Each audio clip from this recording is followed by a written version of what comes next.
Praise the lord. Hallelujah, hallelujah, హల్లెలూయా.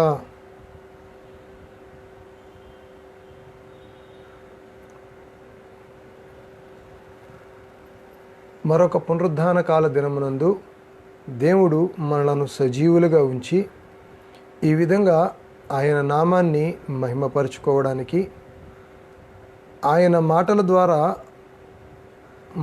మనము తిరిగి సరిచేసుకొని నూతనపరుచుకోవడానికి ఆయన ఇచ్చినటువంటి గొప్ప అవకాశాన్ని బట్టి ప్రతి ఒక్కరము కూడా ఒక్కసారి దేవుని నామాన్ని మహిమపరుద్దామా? దేవునికి మహిమ కలుగునుగాక. ఆమేన్. మంచిది ప్రియ సహోదరి సహోదరులరా, చిన్న ప్రార్థన చేసుకొని నేటి కార్యక్రమాన్ని ప్రారంభించుకుందాం. ప్రార్థన. పరిశుద్ధుడా, ప్రేమ కలిగిన మా తండ్రి, ఆశ్రయదుర్గమ, మీకే వేలాది స్తుతులు స్తోత్రములు చెల్లిస్తూ ఉన్నాము నాయన. ఎందుకు ఎన్నిక లేనటువంటి మా జీవితాలను ప్రత్యేకించి ఆదరించి మీ కృపలో మమ్మల్ని బలపరిచి, ఇదిగో తండ్రి, ఈరోజు ఈ విధంగా మీ పాద సన్నిధిలో మిమ్మల్ని స్తుతించే భాగ్యాన్ని, మీ ద్వారా నూతన శక్తిని పొందుకునే భాగ్యాన్ని, పరలోకపు వారసత్వాన్ని మాకు దయచేసినందుకే వందనాలు చెల్లిస్తూ ఉన్నాం. మా చుట్టూ ఉన్నటువంటి పరిస్థితులు ఎంతో భయంకరంగా ఉన్నప్పటికీ మీరు మాకు చేస్తూ వచ్చినటువంటి గొప్ప సహాయాన్ని బట్టి మీకు వందనాలు చెల్లిస్తూ ఉన్నాము నాయన. ఈ దినమందు ఈ కార్యక్రమాన్ని ఈ విధంగా ప్రారంభించుకుంటూ ఉండగా మీరే మీ సహాయాన్ని మాకు దయచేసి మీ కృపతో మమ్మల్ని బలపరిచి మీ ఆదరణ కాపుదల కనికరాలతో ముందుకు నడిపించుకొనమని, మాలో ఉన్న ప్రతి దుర్నీతి నుండి విడుదల దయచేసి ఆత్మ సంబంధమైన ఎదుగుదల మాకు దయచేయమని యేసు నామంలో అడిగి వేడుకొని పొందుకొని ఉన్నాం మా ప్రియ పరలోకపు తండ్రి. ఆమేన్. మంచిది ప్రియ సహోదరి సహోదరులరా,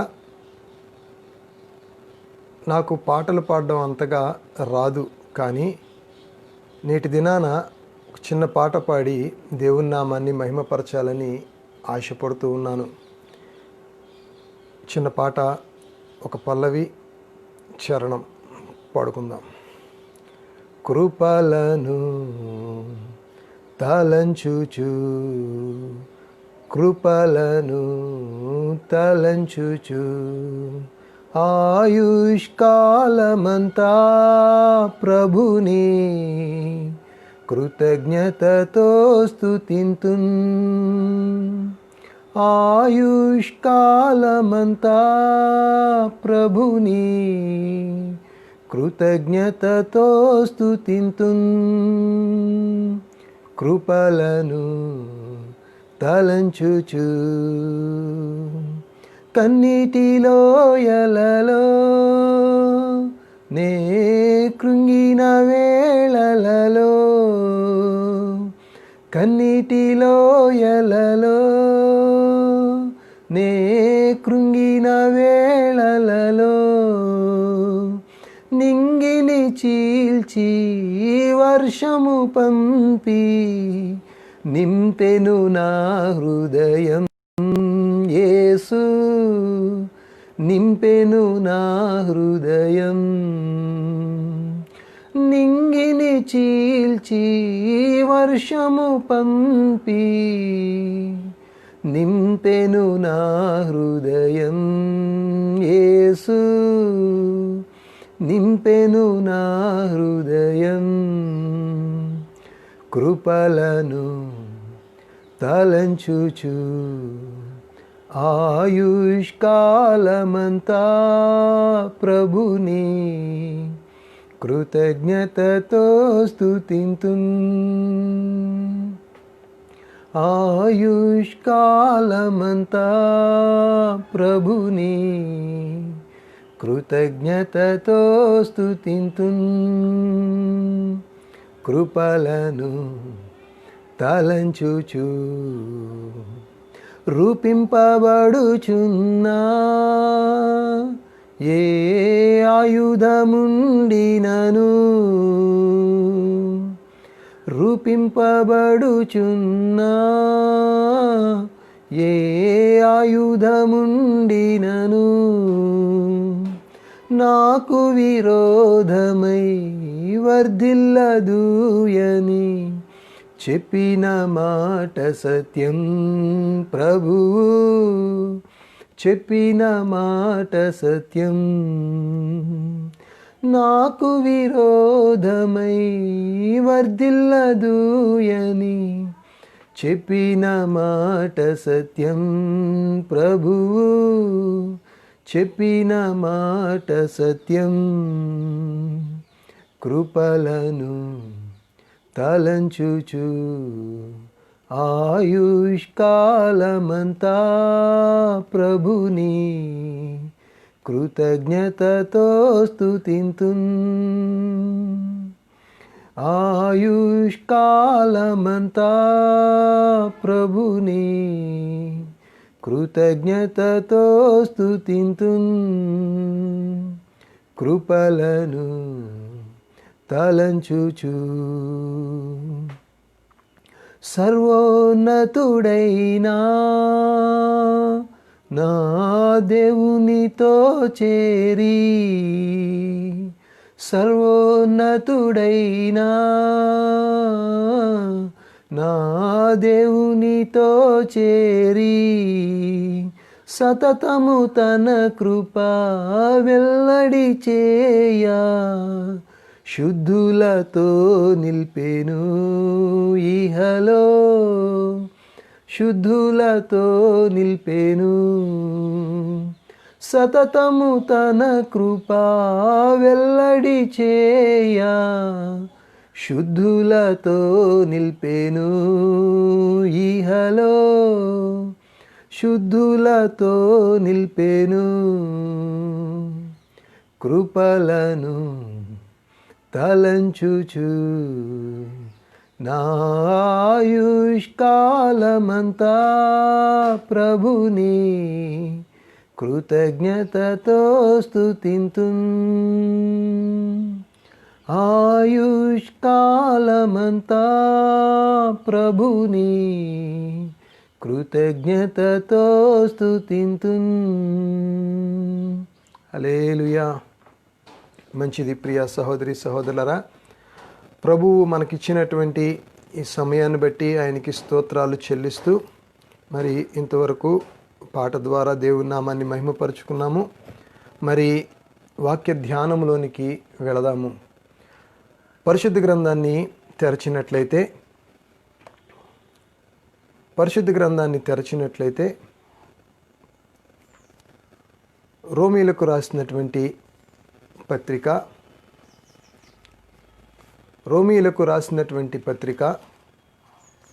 13వ అధ్యాయము, రోమీలకు రాసినటువంటి పత్రిక 13వ అధ్యాయము 11వ వచనాన్ని ఒక్కసారి చదువుకొని ప్రార్థన చేసుకొని వాక్యాన్ని ధ్యానించుకుందాం. రోమీలకు రాసినటువంటి పత్రిక 13వ అధ్యాయము 11వ వచనము. రోమీలకు రాసినటువంటి పత్రిక 13వ అధ్యాయము 11వ వచనాన్ని చదువుకుందాం. మరియు మీరు కాలము నెరిగి నిద్ర మేలుకొని వేళ అయినదని తెలుసుకొని అలాగూ చేయుడి. మనము విశ్వాసులమైనప్పటికంటే ఇప్పుడు రక్షణ మనకు మరి సమీపముగా ఉన్నది. మనము విశ్వాసులమైనప్పటికంటే ఇప్పుడు రక్షణ మనకు మరీ సమీపముగా ఉన్నది. ఆమేన్. ప్రార్థన. జీవాధిపతివై ఉన్న మా దేవా, మీకు వేలాది స్తుతులు స్తోత్రములు చెల్లిస్తూ ఉన్నాము నాయనా. ఆశ్చర్యకరుడా, ఆలోచనకర్త, మీకే వేలాది స్తోత్రాలు చెల్లిస్తూ ఉన్నాం. మహాగణుడా, మహోన్నతుడా, మీకే స్తోత్రాలు చెల్లిస్తూ ఉన్నాం. మంచి లేనటువంటి మా పైన ఎంతో ప్రేమను చూపిస్తూ, ఎంతో ఆదరణను దయచేస్తూ, మీ సహాయాన్ని మాకు అనుగ్రహిస్తూ వచ్చారు. అందును బట్టి మీకు వందనాలు. ఇదిగో ప్రభువా, ఈ సమయమందు వాక్యాన్ని ధ్యానించబోతూ ఉండగా మా తలంపులు, మా ఉద్దేశములు కాదు, కానీ అయా నన్ను మీరు మరుగుపరుచుకొని మీ చిత్తాన్ని, మీ ఉద్దేశాన్ని మీరే బయలుపరిచి మీ నామానికి మహిమ, మా జీవితాలకు దీవెన కలగచేయమని నిన్న నేడు నిరంతరము ఏకరీతిగా ఉండి మాకు సహాయము చేస్తూ ఉన్నటువంటి యేసు క్రీస్తు వారి పరిశుద్ధ నామంలో అడిగి వేడుకుంటున్నాం మా ప్రియ పరలోకపు తండ్రి, ఆమేన్. మంచిది ప్రియ సహోదరి సహోదరులరా, రోమపత్రిక 13వ అధ్యాయాన్ని మనము గమనిస్తే రోమపత్రిక 13వ అధ్యాయంలో మనకు 3 భాగాలు కనపడుతూ ఉంటాయి. ఈ 13వ అధ్యాయం అంతా కూడా చాలా చక్కగా విశ్వాసుల ఎదుగుదల కొరకు, విశ్వాస జీవితం యొక్క అభివృద్ధి కొరకు ఉపయోగపడేటటువంటి అధ్యాయము. ఈ అధ్యాయములో మనము చూస్తే 3 భాగాలు కనపడతాయని చెప్పాము. ఆ 3 భాగాలను మనం గమనిస్తే 1వ వచనం నుండి 7వ వచనం వరకు ఒక భాగంగా మనకు కనపడుతూ ఉంటుంది. 2వ భాగాన్ని చూస్తే 8వ వచనం నుండి 10వ వచనం వరకు ఒక భాగంగా కనపడుతూ ఉంటుంది. అలాగే 3వ భాగాన్ని కనుక మనం చూస్తే 11వ వచనం నుండి 14వ వచనం వరకు మరొక భాగంగా మనకు కనపడుతుంది. ఈ 3 భాగాలు కూడా విశ్వాస జీవితానికి ఎంతో ప్రాముఖ్యమైనటువంటి భాగాలు. ఈ 3 భాగాలను కూడా మనం జాగ్రత్తగా గమనిస్తే మొదటి భాగంలో పరిశుద్ధాత్ముడు అపోస్తుడైన పౌలు ద్వారా రాపిస్తారు కదా. ఏమని అంటే, అధికారమునకు, దేవుడు మీకు దయచేసినటువంటి, మీపై ఉంచినటువంటి అధికారానికి మీరు లోబడి ఉండాలి అని బహు స్పష్టంగా సెలవివ్వడం జరుగుతుంది. చూడండి, మీపై ఉన్నటువంటి ప్రతి అధికారము కూడా దేవుడు మీకు అనుగ్రహిస్తేనే వచ్చింది కాబట్టి ఆ అధికారానికి మీరు లోబడి ఉండాలి అని చెప్పడం జరుగుతుంది. అవును ప్రియ సహోదరి సహోదరులరా, దేవుడు మన మీద ఏ అధికారాన్ని కూడా ఆయన ఇవ్వకుండా మన మీద ఏది కూడా అధికారము చేయలేదు. అది లోక సంబంధమైనటువంటి ప్రభుత్వం యొక్క అధికారమే కానీ, సాతాను సంబంధమైనటువంటి అధికారమే కానీ, ఏదైనా సరే దేవుడు మన జీవితంలో అనుమతించినప్పుడు మాత్రమే అది మనపైన అధికారాన్ని చెలాయించగలుగుతుంది. అవును ప్రియ సహోదరి సహోదరులరా, ఇప్పుడు ఈ కరోనా వైరస్ మన జీవితాల మీద, మన ప్రపంచం మీద అధికారాన్ని చెలాయిస్తూ ఉన్నది అంటే దేవుడు ఒక అవకాశాన్ని ఆ వైరస్కు ఇచ్చి ఉన్నాడు. ఎందు నిమిత్తం అంటే ప్రతి హృదయము దేవుని యందు భయభక్తులు కలిగి ఉండాలని, ప్రతి హృదయము దేవుణ్ణి ఆశ్రయించాలని, ప్రతి హృదయము దేవుని పైన ఆధారపడి ఆయన యొక్క శక్తిని, ప్రభావాన్ని తెలుసుకోవాలని. అవును ప్రియ సహోదరి సహోదరులరా, చాలామంది దేవుడు లేడని అంటూ ఉంటారు. చాలామంది దేవుణ్ణి విశ్వసించరు. ఇంకొంతమంది దేవుణ్ణి విశ్వసించినప్పటికీ, దేవుడు ఉన్నాడు అని ఒప్పుకున్నప్పటికీ దేవుణ్ణి ఆశ్రయించి పరిపూర్ణంగా ఆయన మీద ఆనుకొనరు.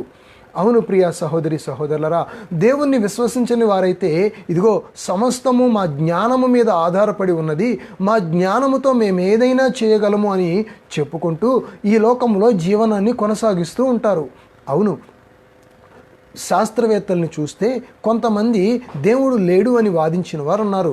వారు వారి జ్ఞానాన్ని నమ్ముకుంటూ ఉంటారు. ఆ జ్ఞానము ఏమైంది ఇప్పుడు? ఆ జ్ఞానము ఎవరిని కాపాడగలుగుతూ ఉన్నది ఇప్పుడు? ఆ జ్ఞానము చేత ఇంతకాలమైన ఏ మందుని వారు కనుగొనగలిగారు? లేదు ప్రియ సహోదరి సహోదరులరా, మనిషి జ్ఞానము వట్టిది. ఈ విషయాన్ని మరొకసారి దేవుడు తెలియపరచుట కొరకే మన మధ్య ఈ పరిస్థితులను ఆయన అనుమతించి ఉన్నారు. రెండవదిగా మనం చూస్తే, దేవుణ్ణి విశ్వసించి, దేవుడు ఉన్నాడని నమ్మి, దేవుని వైపుకు చూస్తూ జీవనాన్ని కొనసాగిస్తున్నటువంటి వారు కూడా ఈరోజు ఈ సమస్యలో ఉన్నారు కదా. ఎందుకని అంటే, ఇదిగో నీవు ఆధారపడిన రీతి సరైనది కాదు, నీవు దేవుణ్ణి ఆశ్రయిస్తూ ఉన్నటువంటి రీతి సరైనది కాదు. నీవు మరింత ఎక్కువగా దేవుని మీద ఆధారపడాలి. లోకంలో ఉన్నటువంటి మందుల మీద కాదు, లోకంలో ఉన్నటువంటి అధికారం మీద కాదు, లోకంలో ఉన్నటువంటి ధనధాన్యాల మీద కాదు. నీవు ఆధారపడవలసింది ఇదిగో నిన్ను సృష్టించినటువంటి, నిన్ను రూపించినటువంటి, నీకు ఆశ్రయదుర్గమై ఉన్నటువంటి, నీకు సదాకాలము సహాయాన్ని దయచేయగలిగినటువంటి, ఆపత్కాలంలో నీవు నమ్ముకొనదగినటువంటి సహాయుడైనటువంటి యేసు వైపు నీవు చూడాలి. యేసును నీవు ఆశ్రయించగలగాలి. యేసుతో నీ జీవనాన్ని కొనసాగించగలగాలి. అవును ప్రియ సహోదరి సహోదరుడా, దేవుడు చాలా సందర్భాల్లో మనల్ని సరిచేయడం కొరకు కొన్నిసార్లు మన మీద కఠినమైనటువంటి అధికారాన్ని నియమిస్తూ ఉంటాడు. కఠినమైనటువంటి అధికారాన్ని ఆయన అనుమతిస్తూ ఉంటారు. ఈ రోమపత్రిక 13వ అధ్యాయము 1వ వచనం నుండి 7వ వచనం వరకు రాయబడినటువంటి మాటలు అవే. అధికారులు ఊరకనే అధికారాన్ని చేతపట్టుకోలేదు. అధికారులు దేవుని యొక్క దూతలై ఉన్నారు, దేవుని పనిని నెరవేర్చేటటువంటి వారై ఉన్నారు అని ఆ వచనాల్లో వ్రాయడం మనం గమనిస్తాం. అలాగే మీరు 6వ వచనాన్ని చూసినట్లయితే అక్కడ చాలా స్పష్టంగా వ్రాయబడినటువంటి మాట, ఏలయనగా వారు దేవుని సేవకులయ్యుండి ఎల్లప్పుడూ ఆ సేవయందే పని కలిగియుందురు. ఇందుకే కదా మీరు పన్ను కూడా చెల్లించుచున్నారు. 5వ వచనంలో మీరు చూస్తే, కాబట్టి ఆగ్రహ భయమును బట్టి మాత్రము కాదు, మనస్సాక్షిని బట్టి లోబడి ఉండుట ఆవశ్యకము.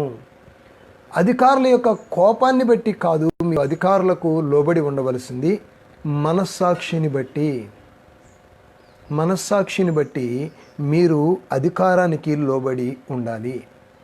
దేవుడు ఏదో చేస్తాడు, అధికారులు ఏదో చేస్తారు అన్న భయముతో మాత్రమే కాదు మనము దేవుణ్ణి ఆశ్రయించవలసింది, అధికారానికి లోబడవలసింది.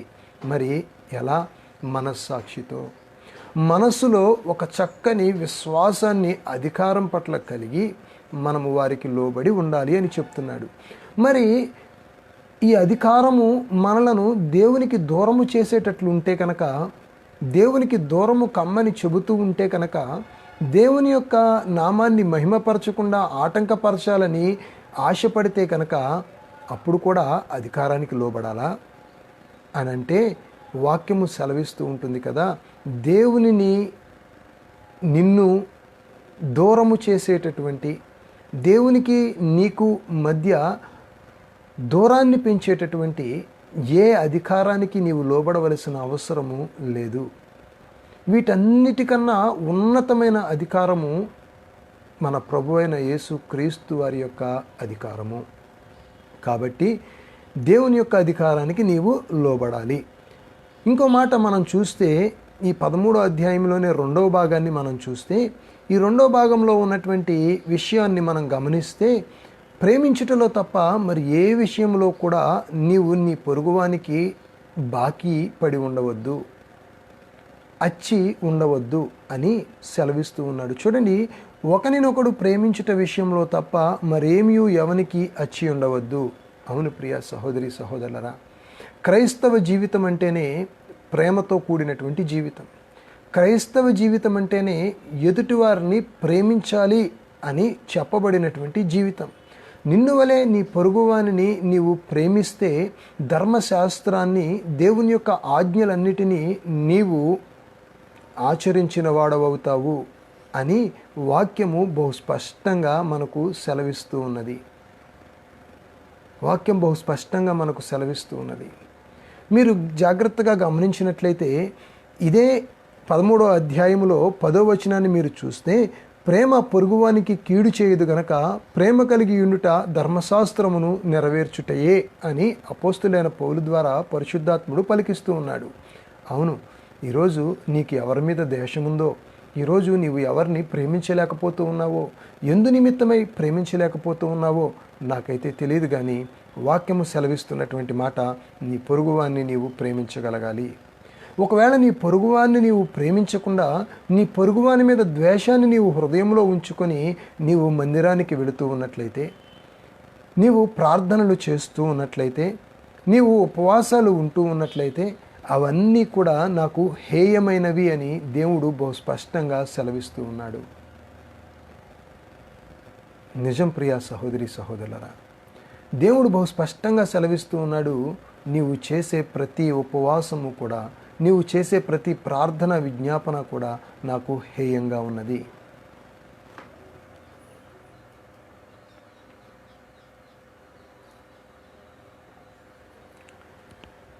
ఇప్పుడు ఈ అధ్యాయంలో 3వ భాగాన్ని ఈరోజు మన ధ్యానాంశంగా మనం తీసుకున్నాం.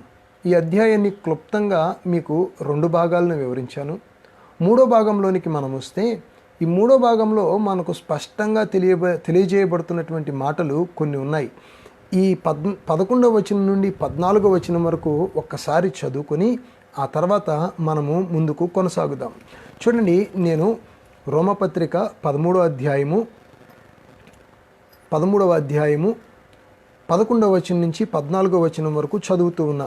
మీరు కూడా గమనించాలని కోరుకుంటూ ఉన్నాను. మరియు మీరు కాలమునెరిగి నిద్ర మేలుకొని వేళ అయినదని తెలుసుకొని అలాగు చేయుడి.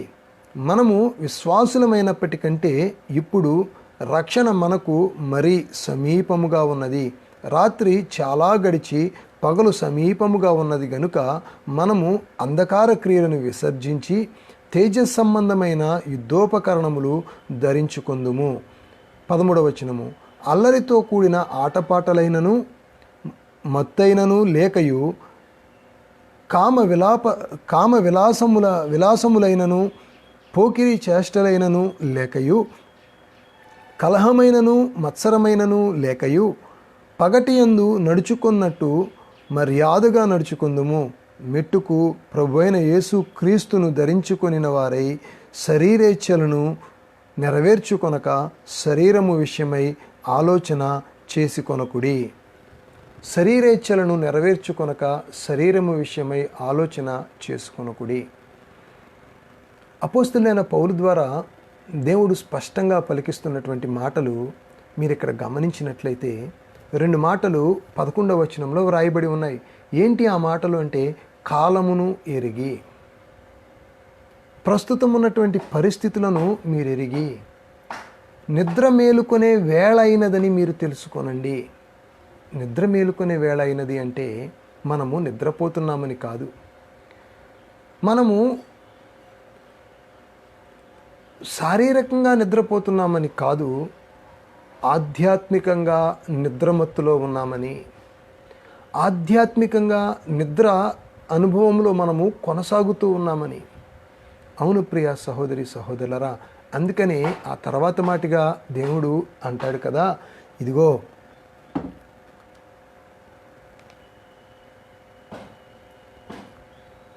మనము విశ్వాసులమైనప్పటికంటే ఇప్పుడు రక్షణ మరీ సమీపముగా ఉన్నది. మనం విశ్వాసులమైనప్పటికంటే రోజులు గడిచిపోతూ ఉన్నాయి. ప్రభువు రాకడ సమీపముగా ఉన్నది. నేడో రేపో దేవుని రాకడ ఎవరికి కూడా తెలియదు. కాబట్టి మీరు ఏం చేయాలి అంటే మెలకువ కలిగి జీవించాలి, మెలకువ కలిగి నడుచుకోవాలి. అనుకూల సమయమందు దేవుని పాదాలను పట్టుకొని విజ్ఞాపనకర్తలుగా మారాలి.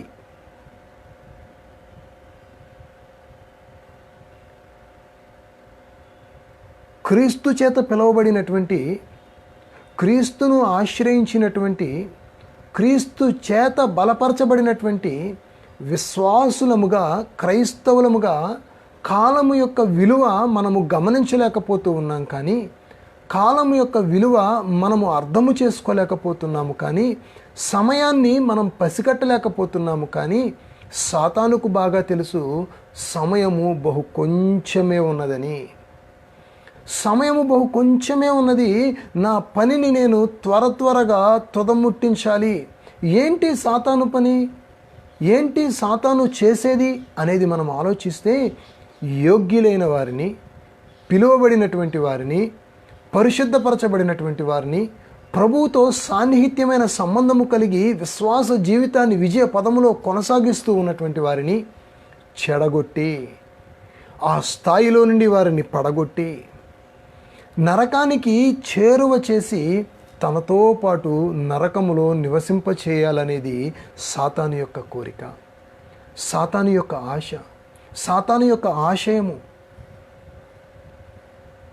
నీవు ఆత్మీయంగా నిద్రపోతూ ఉన్నట్లయితే, నేను ఆత్మీయంగా మందకొడిగా ఉన్నట్లయితే, ఆత్మీయ జీవితంలో మెలకువ లేకుండా జీవనాన్ని కొనసాగిస్తూ ఉన్నట్లయితే, మనము కూడా సాతాను నివాస స్థానమైనటువంటి ఆ నరకానికి వెళ్ళవలసిన వారమై ఉంటాము. అందుకే వాక్యంలో బహు స్పష్టంగా సెలవిస్తున్నటువంటి మాట, ఇదిగో మీరు విశ్వాసులైనప్పటికంటే ఇప్పుడు, చూడండి అక్కడ, రక్షణ మనకు మరీ సమీపముగా ఉన్నది. విశ్వాసులైనప్పటికంటే, నీవు విశ్వాసిగా మార్చబడినప్పుడు నీ ఆధ్యాత్మిక జీవితము కొంచెమే, విశ్వాసిగా పిలువబడినప్పుడు విశ్వాస జీవితము కొంచెమే. కానీ కాలము గడిచిన కొద్దీ, సమయము దొర్లిన కొద్దీ విశ్వాసంలో నీవు బలపరచబడాలి. విశ్వాస జీవితంలో నీవు ముందుకు కొనసాగగలగాలి. విశ్వాస యాత్రలో నీవు విజయ తీరాలకు చేరగలగాలి. సమయము కొంచెమే ఉంది. ఉన్న సమయాన్ని నీ రక్షణ కొరకు వినియోగించుకోగలగాలి. అదే నేటి దినాన వాక్య భాగంలో దేవుడు సెలవిస్తున్నటువంటి మాట. చూడండి, 12వ వచనాన్ని మనం గమనిస్తే 12వ వచనంలో అంటాడు కదా, రాత్రి చాలా గడిచి పగలు సమీపముగా ఉన్నది కనుక మనము అంధకార క్రియలను విసర్జించి తేజస్ సంబంధమైన యుద్ధోపకరణములను ధరించుకుందుము. రాత్రి చాలా గడిచి పగలు సమీపముగా ఉన్నది కనుక అంధకార క్రియలను విడిచిపెట్టి యుద్ధోపకరణములను ధరించుకుందుము. చూడండి ప్రియ సహోదరి సహోదరులరా, పరిశుద్ధ గ్రంథాన్ని మనము చాలా జాగ్రత్తగా గమనిస్తూ వెళితే పరిశుద్ధ గ్రంథములో ఉన్నటువంటి సంగతులను మనం గమనించగలిగితే, ప్రభు వైపుకు నిశ్చితంగా మనము చూసి పరిశీలించగలిగితే ఆయన చెబుతున్నటువంటి మాట, ఇదిగో రాత్రి ముగిసిపోతూ ఉంది, పగలు సమీపంగా ఉంది. మీ జీవితాల్లో ఉన్నటువంటి అంధకారమైన క్రియలను మీరు విడిచిపెట్టాలి. అంధకారమైన క్రియలను విడిచిపెట్టి ఆత్మ సంబంధమైనటువంటి క్రియలతో ముందుకు కొనసాగాలి.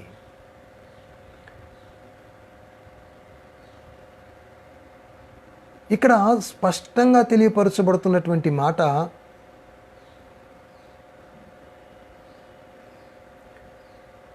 విశ్వాసులమైనప్పటికంటే ఇప్పుడు మరీ రక్షణ మనకు సమీపంగా ఉన్నదని గ్రహించి దానిలో మనము బలాన్ని పొందుకోవాలి. పరిశుద్ధ గ్రంథంలో మీరు చూసినట్లయితే సంఖ్యాకాండము 20వ అధ్యాయము 1వ వచనం నుండి 12వ వచనం వరకు మీరు జాగ్రత్తగా చదవండి. అక్కడ కొన్ని మాటలు వ్రాయబడి ఉంటాయి. ఆ సంఖ్యాకాండము 20వ అధ్యాయము 1వ వచనం నుండి ఉన్నటువంటి సంగతి ఏమిటి అంటే, దేవుని చేత పిలవబడినటువంటి మోషే ఆ ప్రజలను నడిపించుకుంటూ తీసుకుని వెళుతున్నాడు. అలా ప్రయాణమై వెళుతూ ఉండగా ఎన్నో సమస్యలు ఎదురవుతూ వచ్చాయి. వారు వాగ్దాన దేశమైనటువంటి పాలు తేనెలు ప్రవహించేటటువంటి ఆ కానాను దేశానికి సమీపంగా వెళ్ళారు. అలా సమీపంగా వెళ్ళిన తర్వాత ఒకసారి వారికి ఎదురైనటువంటి ఒక గొప్ప అనుభవం ఏమిటి అంటే, త్రాగడానికి వారికి నీళ్లు లేవు. త్రాగడానికి నీళ్లు లేక అలమటిస్తూ ఉన్నటువంటి సమయంలో ఆ ఇశ్రాయేలు ప్రజలందరూ కూడా ఏకమై మోషే దగ్గరకు వచ్చి మోషే మీద తిరగబడ్డము, మోషే మీద సనగడము, తమని తాము దూషించుకోవడము, అసలు ఐగుప్తు దేశంలో నుండి మమ్మల్ని ఎందుకు ఇక్కడికి తీసుకొని వచ్చావు, మా సహోదరులతో మేమెందుకు చనిపోలేదు అని వారిని వారు శపించుకోవడము, నిందించుకోవడము మనం చూస్తూ ఉంటాం. అవును ప్రియ సహోదరి సహోదరులరా, దేవుడు శ్రేష్టమైన దాన్ని మనకిస్తానన్నప్పుడు ఆ శ్రేష్టమైన దాని విలువ తెలియకపోతే, ఆ శ్రేష్టత యొక్క నాణ్యత మనకు తెలియకపోతే, ఆ శ్రేష్టమైన దానిలో ఉన్నటువంటి ఆ ఉన్నతమైన అనుభవాన్ని మనము గ్రహించలేకపోతే, ఇదిగో ఇలాగే మాట్లాడతాం. ఎందుకు ఈ భక్తి జీవితము, ఎందుకు ఈ విశ్వాస జీవితము, ఎందుకు ఈ శోధనల గుండా నా ప్రయాణము, నేను ఒకప్పుడే లోకంలో జీవిస్తూ ఉన్నప్పుడే సంతోషంగా ఉన్నాను కదా అని వెనుతిరగాలని ఆలోచన చేస్తూ ఉంటాం. మంచినీరు దొరకకపోయేటప్పటికీ, త్రాగడానికి నీరు కరువయ్యేటప్పటికీ ఇశ్రాయేలు ప్రజలు సనగడాన్ని, అధికారం మీద నిందలు వేయడాన్ని, అధికారాన్ని తృణీకరించడాన్ని చూస్తూ ఉన్నాము. నీవు కూడా నీ విశ్వాస జీవితంలో నీపై అధికారి అయినటువంటి యేసయ్యను ఎన్నిసార్లు తృణీకరించావు, ఎన్నిసార్లు వద్దనుకున్నావు, ఎన్నిసార్లు విడిచిపెట్టేయాలనుకున్నావు, ఎన్నిసార్లు దూరం చేసుకోవాలనుకున్నావు? ఒకసారి ఆలోచించు. నిన్ను కడవరకు చేయి పట్టి నడిపించగలిగింది యేసయ్యే కదా. నీకు శక్తి లేనప్పుడు, నీవు నీరసించినప్పుడు, నీవు కృంగినప్పుడు ఇదిగో నీకు చేరువై నిన్ను చేరతీసి నీకు నూతన శక్తినిచ్చి నిన్ను ధైర్యపరిచి వెన్ను తట్టి ముందుకు నడిపించింది యేసయ్యే కదా. ఏదో ఒకసారి శ్రమ ఎదురయ్యేటప్పటికీ, ఏదో ఒకసారి కష్టం ఎదురయ్యేటప్పటికీ, ఏదో ఒకసారి బాధ నీకు ఎదురయ్యేటప్పటికీ నీవు ప్రభువుని విడిచిపెడతావా? ప్రభువు మీదే నిందలు వేస్తావా? విశ్వాస జీవితాన్ని విరక్తితో చూస్తావా? తప్పు ప్రియా సహోదరి సహోదరుడా. ఎప్పుడైతే ఇశ్రాయేలు ప్రజలు ఈ విధంగా నిందించడం ప్రారంభించారో, మోషే ప్రత్యక్ష గుడారం దగ్గరకు వెళ్ళి ప్రభువు పాదాలు పట్టుకొని ప్రభువుకు విజ్ఞాపన చేయడం మొదలు పెడతాడు. ఎప్పుడైతే మోషే దేవుణ్ణి ఆశ్రయించాడో, ఎప్పుడైతే దేవుని వైపు మోషే చూశాడో, మోషే అహరోనులతో దేవుడు మాట్లాడుతూ ఉన్నాడు. ఇదిగో మోషే, నీవు అహరోను నీ చేతికర్రను తీసుకొని వెళ్ళి అక్కడ ఉన్నటువంటి కొండతో మీరు మాట్లాడాలి. ఆ కొండతో మీరు మాట్లాడినప్పుడు ఆ కొండ మీకు సమృద్ధిగా నీటినిస్తుంది అని చెప్తాడు. ప్రియా సహోదరి సహోదరులరా, ఆ మాటలు విన్నటువంటి మోషే దేవుని మందిరము దగ్గర నుండి ఆ కర్రను తీసుకొని ప్రయాణమై ఆ కొండ దగ్గరకు వెళ్ళి ఆ కొండ ఎదుట నిలబడి ఒక తప్పు చేయడాన్ని మనం గమనిస్తూ ఉంటాం. మోషే చేసినటువంటి ఆ పొరపాటు ఇంకొద్ది కాలములో కానాను దేశంలో ప్రవేశించవలసినటువంటి మోషే ఆ కానాను దేశంలోనికి వెళ్లకుండా ఆపివేస్తుంది. కానాను దేశంలో ప్రవేశించవలసినటువంటి అహరోను ఆ కానాను దేశంలో ప్రవేశించకుండా నిలిచిపోవలసి వస్తుంది. పొరపాటు చేయడం వల్ల పొందుకోవలసిన ఆశీర్వాదాన్ని మనము పొందుకోలేకపోతాము. అందుకే కదా రోమపత్రిక 13వ అధ్యాయం 11వ వచనంలో అంటున్నాడు, మీరు విశ్వాసము మొదలెట్టినప్పటికన్నా ఇప్పుడు మీకు రక్షణ మరీ సమీపముగా ఉన్నదని మీరు గ్రహించండి. సమీపంగా ఉన్నటువంటి రక్షణను చేజార్చుకుంటావా? సమీపంగా ఉన్న రక్షణను విడిచిపెడతావా? నీ పొరపాట్ల వల్ల, అంధకార సంబంధమైనటువంటి క్రియల వల్ల, నీ ఆవేశము వల్ల రక్షణను కోల్పోతావా? సంఖ్యాకాండం 20వ అధ్యాయంలో మనం చూస్తే మోషే తొందరపాటు వల్ల, కోపము వల్ల కనాను దేశంలో అడుగు పెట్టలేకపోయాడు. దేవుడు పక్షపాతి కాదు. దేవుడు ఒకరి పక్షాన నిలబడి తప్పు చేసిన భుజాన వేసుకొని తప్పును కప్పిపుచ్చేటటువంటి వాడు కాదు. మనము నమ్మినటువంటి దేవుడు, మనము విశ్వసించినటువంటి దేవుడు, మనము తప్పు చేస్తే తప్పును తప్పుగా చూపించి దానికి తగిన శిక్షను వేసేటటువంటి దేవుడు. ఆ శిక్ష ద్వారా మనలను సరిచేసి ఆయన సాన్నిహిత్యము మనతో కొనసాగించేటటువంటి దేవుడు. అవును ప్రియా సహోదరి సహోదరులరా, మీరు పరిశుద్ధ గ్రంథంలో సంఖ్యాకాండం 20వ అధ్యాయము 1వ వచనం నుండి మీరు 12వ వచనం వరకు చూస్తే అక్కడ స్పష్టంగా వ్రాయబడిన మాట, మోషే తప్పు చేశాడు, మోషే పొరపాటు చేశాడు. దేవుడు బండతో మాట్లాడమన్నాడు, కానీ మోషే ఏం చేశాడంటే బండను కర్రతో 2 సార్లు కొట్టాడు. చూడండి, సంఖ్యాకాండం 20వ అధ్యాయం 9వ వచనాన్ని మీరు ఒక్కసారి చదివితే, యెహోవా అతనికి ఆజ్ఞాపించినట్లు మోషే ఆయన సన్నిధి నుండి ఆ కర్రను తీసుకొని పోయెను. తరువాత మోషే అహరోనులు ఆ బండ ఎదుట సమాజమును పోగు చేసినప్పుడు అతడు వారితో, ద్రోహులారా వినుడి, మేము ఈ బండలో నుండి మీ కొరకు నీళ్లు రప్పింపవలెనా? ద్రోహులారా వినండి. అవును ప్రియా సహోదరి సహోదరులరా, మోషే గారికి కోపం వచ్చింది.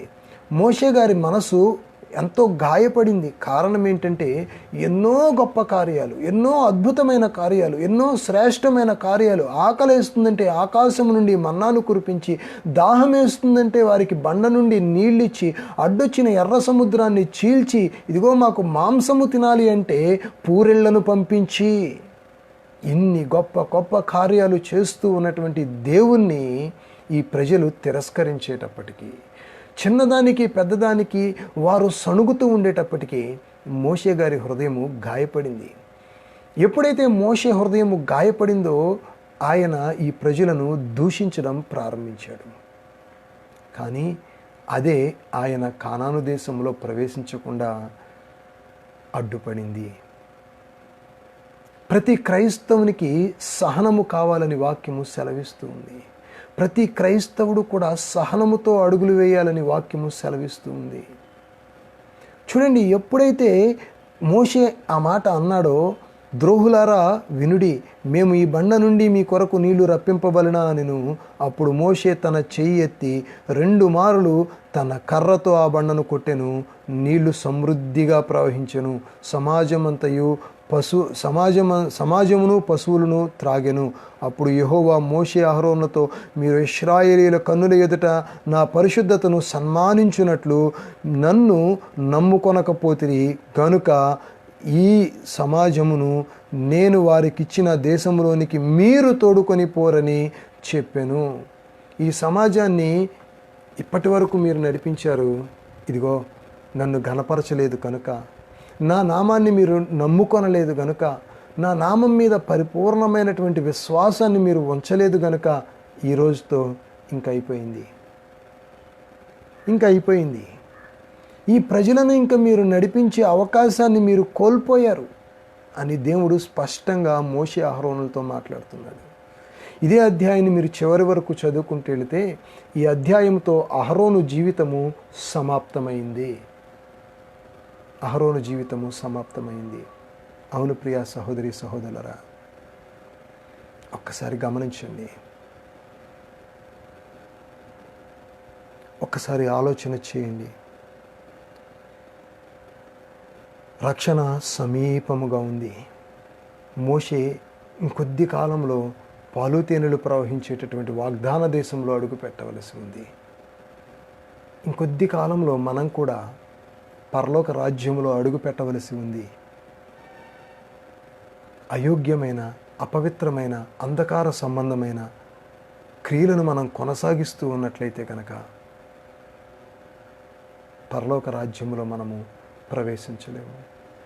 ఆనాడు రొమ్ము కొట్టుకొని ప్రభువా ప్రభువా అని మనము కేకలు వేసిన మన కేకలకు, మన అరుపులకు, మన ఆర్తనాదాలకు ఏ విధమైనటువంటి ప్రతిఫలము ఉండదు అన్న విషయాన్ని గమనించాలి.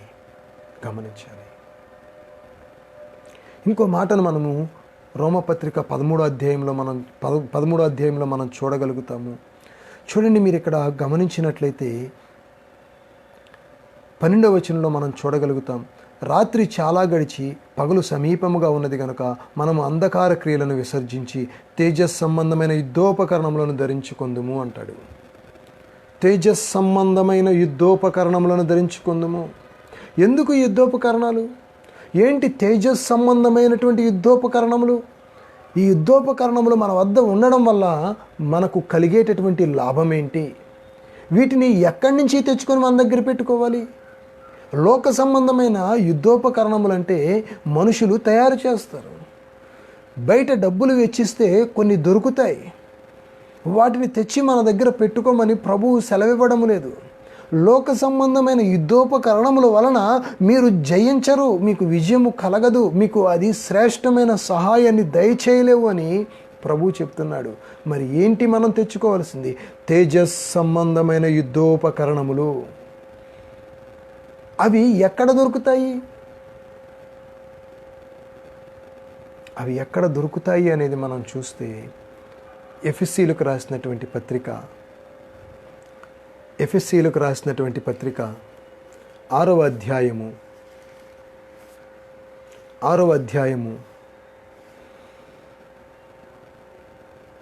10వ వచనం నుండి 17వ వచనం వరకు బహు స్పష్టంగా తేటగా వ్రాయబడి ఉన్నాయి ప్రియ సహోదరి సహోదరులారా. 10వ వచనం నుండి 17వ వచనం వరకు బహు స్పష్టంగా వ్రాయబడి ఉన్నాయి. ఈ తేజస్ సంబంధమైన యుద్ధోపకరణముల వల్ల ఉపయోగం ఏంటో తెలుసా? ఈ తేజస్ సంబంధమైన యుద్ధోపకరణములు మన వద్ద ఉండడం వల్ల మనం చేయగలిగే గొప్ప కార్యం ఏంటో తెలుసా? ఆ మాటలను ఇక్కడ చూస్తే ప్రభువు అపోస్తులైన పౌలు ద్వారా ఇక్కడ రాయించారు కదా, తమకు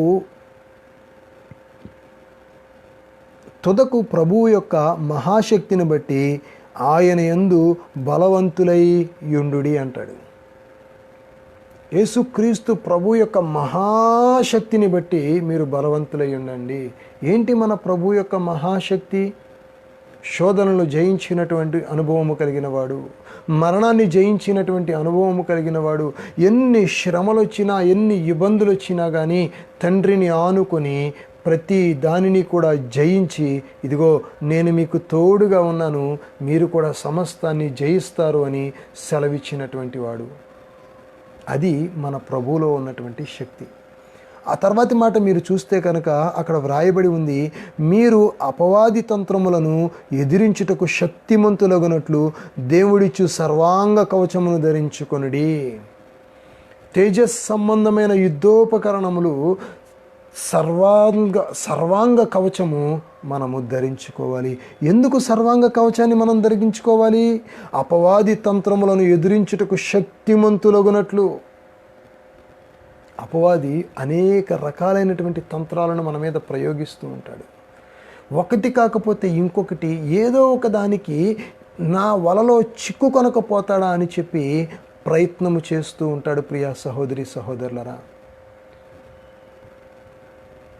ఒక వ్యక్తి చేపలు పడదామని ఆ గేలాన్ని తీసుకొని ఆ తాడుని ఆ కర్రకు కట్టి ఆ నదీ వారన గట్టు మీద కూర్చుని తన దగ్గర ఉన్నటువంటి ఎర్రలను ఒక్కొక్కటిగా గేలానికి పెడుతూ నీళ్ళల్లో వేస్తూ ఉన్నాడు.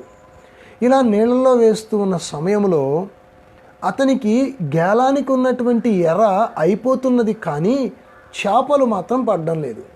జాగ్రత్తగా గమనించాలి. ఈ పట్టు వదలక ఈ వ్యక్తి ఎర్రను పెడుతూ ఉన్నాడు, మరలా వేస్తూ ఉన్నాడు, ఎర్రను పెడుతూ ఉన్నాడు, మరలా వేస్తూ ఉన్నాడు. సాతాను కూడా అంతే.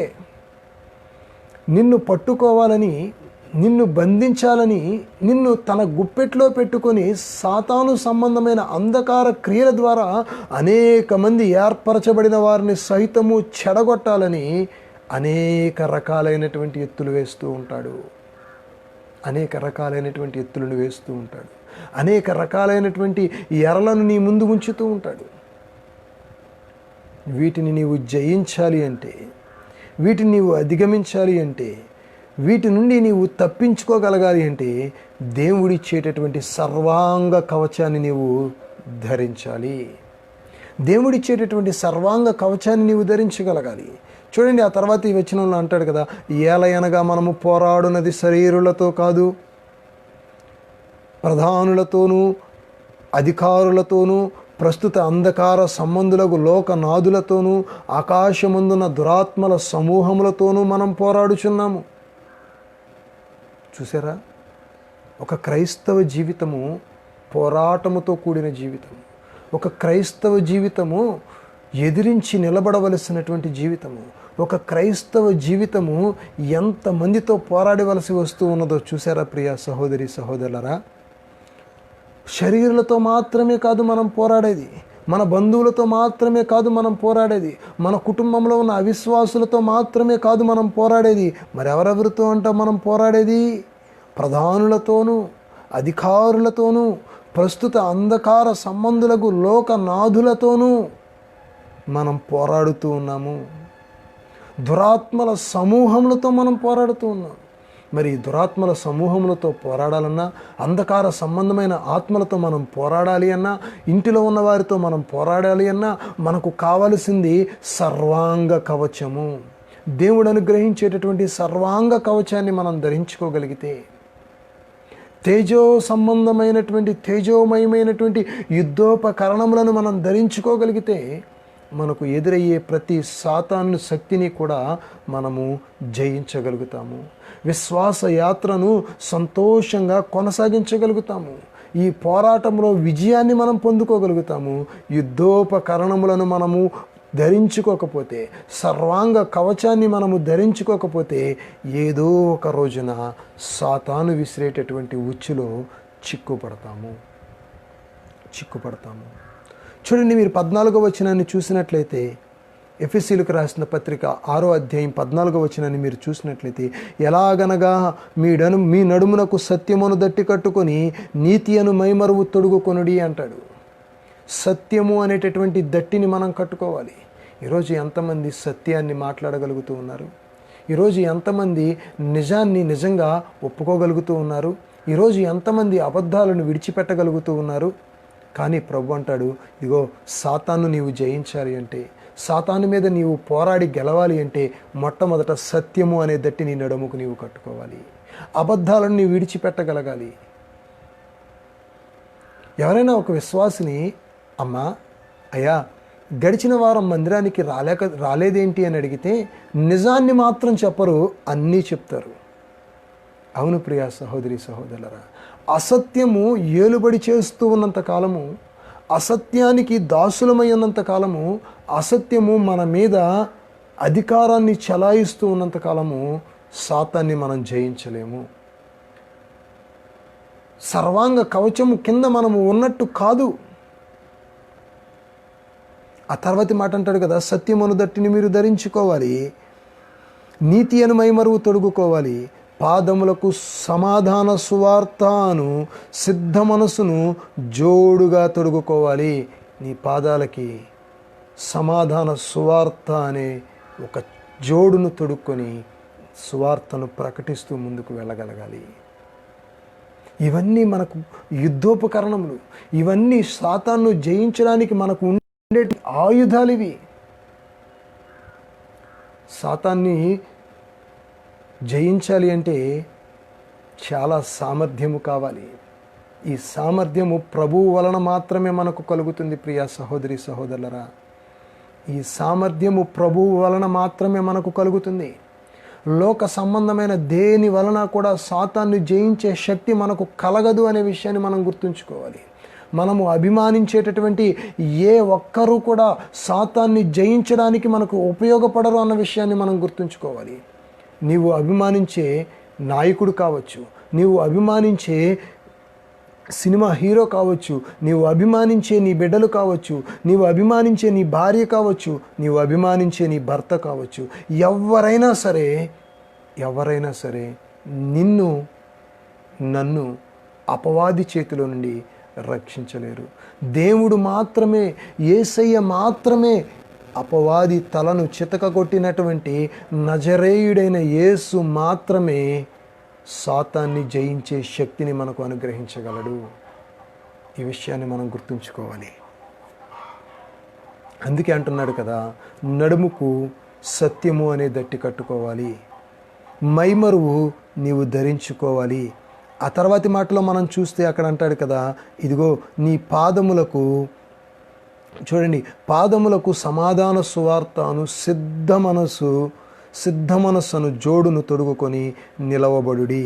ఇవన్నీయుగాక విశ్వాసమును డాలు పట్టుకొనుడి. చూడండి, విశ్వాసము అనే డాలును మనం పట్టుకోవాలి. ఈరోజు ఎంతమందిలో ఉందండి విశ్వాసము? ఈరోజు ఎంతమందిలో విశ్వాసాన్ని మనము కనుగొనగలము? విశ్వాసాన్ని మాత్రం విడిచిపెట్టి విశ్వాసిగా జీవిస్తూ ఉన్నటువంటి పరిస్థితులు. ఎంతమంది అయ్యో ఆదివారం మందిరాల్లో కూడుకోలేకపోతున్నామే అని చింత కలిగి ఉంటున్నారు? ఎంతమంది వాక్యాన్ని కోల్పోతున్నానే అని బాధ కలిగి ఉంటున్నారు? ఆహా, ఇంకొక 2 వారాలు ప్రార్థన లేకుండా ఉంటే ఎంత బాగుండు, ఆదివారం నాడు చక్కగా ఎంజాయ్ చేయొచ్చు అని అనుకునేవారు ఎంతమంది లేరు చెప్పండి? ఎంతమంది లేరు? నీ హృదయంలో విశ్వాసము గనక ఉంటే కన్నీటితో ప్రార్థన చేస్తావు, కన్నీటితో మొరపెడతావు, ప్రభువా ఈ పరిస్థితుల నుండి మమ్మల్ని దాటించు, ఇదిగో నడవలేని స్థితిలో మేమున్నాము, దాటలేని స్థితిలో మేమున్నాము. ఆనాడు నడవాలని ఆశ కలిగి పడవ దిగి నీళ్ల మీదకి వచ్చిన పేతురు మునిగిపోతూ ఉంటే చేయి పట్టి పైకెత్తి పడవలో చేర్చినట్లుగా ఈ ప్రస్తుత పరిస్థితుల్లో నుండి మమ్మల్ని విడిపించి ముందుకు నడిపించి నీ సన్నిధానములో సంతోషకరమైన జీవితాలు జీవించే కృప మాకు అనుగ్రహించు ప్రభువా అని అడుగుతాము. ఎంతమంది ఈ విధమైన ప్రార్థనలు చేయగలుగుతూ ఉన్నారు? ఇక్కడ అంటాడు కదా, విశ్వాసము అనేటటువంటి డాలు నీవు పట్టుకోవాలి. ఆ విశ్వాసం అనే డాలు ఏం చేస్తుందో తెలుసా? చూడండి, అక్కడ వ్రాయబడినటువంటి మాట, దానితో మీరు దుష్టుని అగ్ని బాణములన్నిటినీ ఆర్పుటకు శక్తిమంతులగుదురు. దుష్టుని అగ్ని బాణములన్నిటినీ ఆర్పుటకు మీరు శక్తిమంతులగుదురు. విశ్వాసము దుష్టుడు మన మీద వేసేటటువంటి అగ్ని బాణములను ఆర్పడానికి ఉపయోగపడుతుంది.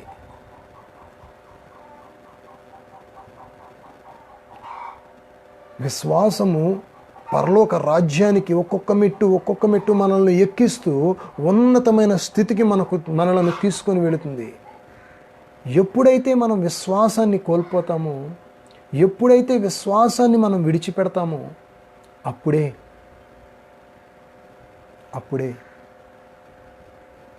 మన ఆత్మీయ యాత్ర కుంటుపడిపోతుంది. మన ఆత్మీయ యాత్ర కుంటుపడిపోతుంది. ప్రియ సహోదరి సహోదరులరా, కుంటుపడిపోతుంది. ఇక్కడ అపోస్తులైన పౌలు ద్వారా దేవుడు సెలవిస్తున్నటువంటి మాట, ప్రియ సహోదరి సహోదరుడా, ఇదిగో విశ్వాసం అనే డాలు నీవు పట్టుకుంటే, విశ్వాసం అనే డాలు చేత పట్టుకొని నీవు ప్రార్థన చేయడం ప్రారంభిస్తే, అపవాది నీ మీదకి వేసేటటువంటి ప్రతి అగ్ని బాణాన్ని కూడా నీవు ఆర్పివేయగలుగుతావు. రూపింపబడిన ఏ ఆయుధము నీకు వ్యతిరేకంగా వర్ధిల్లదు. అది రోగమైనా, అది తెగులైనా, అది భయంకరమైన పరిస్థితులైనా, అది ఆర్థిక ఇబ్బందులైనా, అది అనారోగ్యమైనా, అది కుటుంబంలో అసమాధానమైన ఏదైనా సరే, సాతాను నీకు వ్యతిరేకంగా రూపించినటువంటి ఏ ఆయుధము కూడా విశ్వాసముతో నీవు ప్రార్థన చేస్తే నిన్ను జయించలేదు అనే విషయాన్ని నీవు గుర్తుంచుకోవాలి. చూడండి, ఆ తర్వాత వ్రాయబడినటువంటి మాట, మరియు రక్షణ అయిన శిరస్త్రాణమును, దేవుని వాక్యమును, ఆత్మ ఖడ్గమును ధరించుకొనుడి. రక్షణ అనేటటువంటి శిరస్త్రాణాన్ని నీవు ధరించుకోవాలి. ఆ తర్వాత అంటాడు, దేవుని వాక్యమును, ఆత్మ ఖడ్గమును ధరించుకొనుడి. ఆత్మ ఖడ్గాన్ని నీవు ధరించుకోవాలి. వాక్యమనే ఆత్మ ఖడ్గము. ఈ ఆత్మ ఖడ్గము ఏం చేస్తుంది అంటే, మూల్గలలోనికి వెళ్ళి మన శరీరములో ప్రతి ప్రదేశాన్ని శోధించి పరీక్షించి మనలో ఉన్నటువంటి దేవునికి వ్యతిరేకమైన ప్రతి క్రియను కూడా మన నుండి దూరము చేస్తుంది. మనలను దేవునికి ప్రీతిపాత్రులుగా మారుస్తుంది. హల్లెలూయా. మనలను దేవునికి ప్రీతిపాత్రులుగా మారుస్తుంది.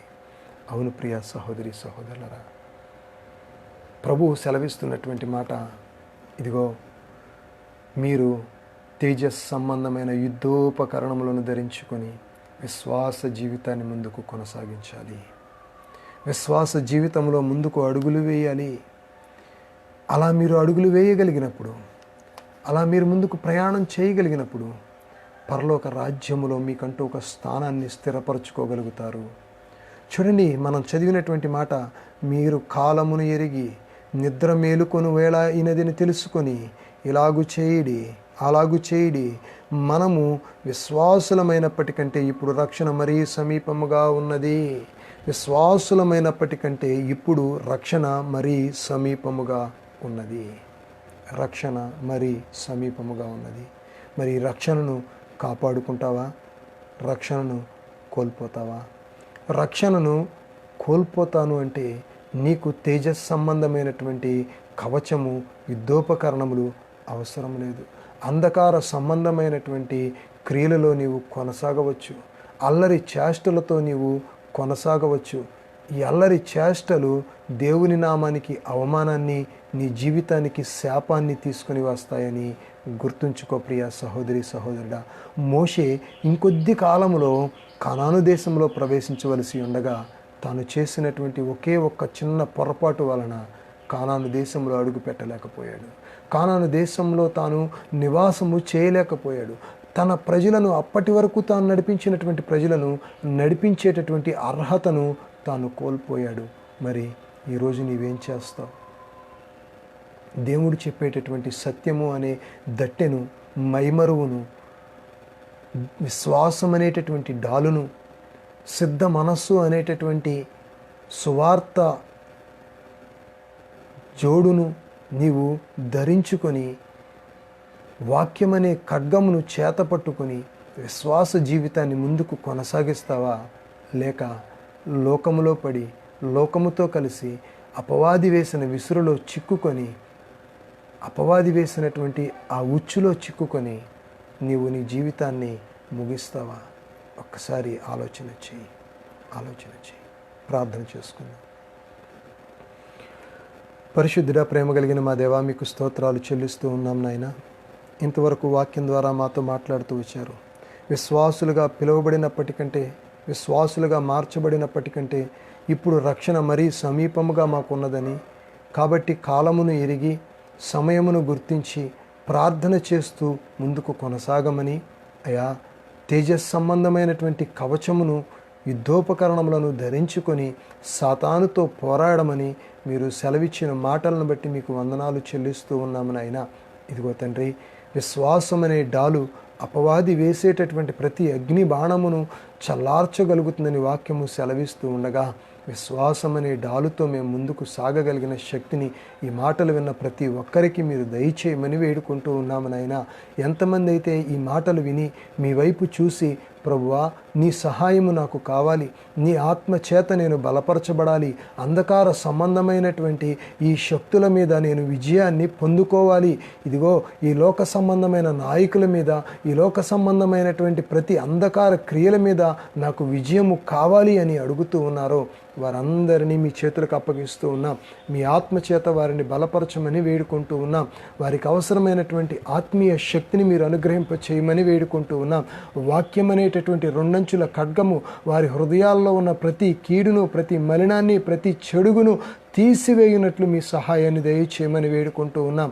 అయ్యా, ఆ రోజుకు మీ మనసును ఎరిగిన వారుగా, మీరు మా పట్ల కలిగి ఉన్నటువంటి ఆ తలంపులను, ఆ ప్రణాళికను గ్రహించగలిగిన వారుగా, అనుదినము రూపాంతరము చెందినటువంటి నవీన స్వభావము కలిగిన విశ్వాసులముగా మేము జీవించే కృపను మాకు అనుగ్రహింప చేయమని, కేవలము మీ నామానికి మాత్రమే ఘనత, మహిమ, ప్రభావములు పొందుకొనమని ఈ ప్రార్థనలో ఏకీభవించిన ప్రతి విశ్వాసిని, ప్రతి కుటుంబాన్ని మీ చేతులకు అప్పగిస్తూ ఉండగా వారి కుటుంబాల్లో ఆత్మీయమైన మేలులను మీరు అనుగ్రహింప చేయమని, విశ్వాసములో ఎదిగి ఫలించే అనుభవాలను వారికి దయచేయమని, ఆ కుటుంబాల్లో ఉన్న ప్రతి బలహీనత నుండి, ప్రతి సమస్య నుండి, ప్రతి శోధన నుండి, ప్రతి అసమాధాన పరిస్థితుల నుండి విడుదల కలగచేసి నూతనమైన కృపతో ఆ కుటుంబాలను మీరు బలపరిచి, స్థిరపరిచి మీ నామానికి మహిమ, ఘనత, ప్రభావములు పొందుకొనమని యేసు క్రీస్తు వారి పరిశుద్ధ నామములో అతి మిక్కిలి వినయంగా బ్రతిమిలాడి వేడుకొని పొందుకొని ఉన్నాం మా ప్రియ పరలోకపు తండ్రి. ఆమేన్. నాతో పాటు ఆమేన్ అన్నటువంటి మీ అందరికీ నా హృదయపూర్వకమైన వందనాలు చెల్లిస్తూ ఉన్నానండి. మంచిది ప్రియ సహోదరి సహోదరులారా, ప్రభువు చిత్తమైతే మరొక పునరుద్ధాన కాల దినమునందు మరలా కలుసుకుందాం. అప్పటి వరకు దేవుడు మిమ్మల్ని బహుగా దీవించి ఆశీర్వదించునుగాక.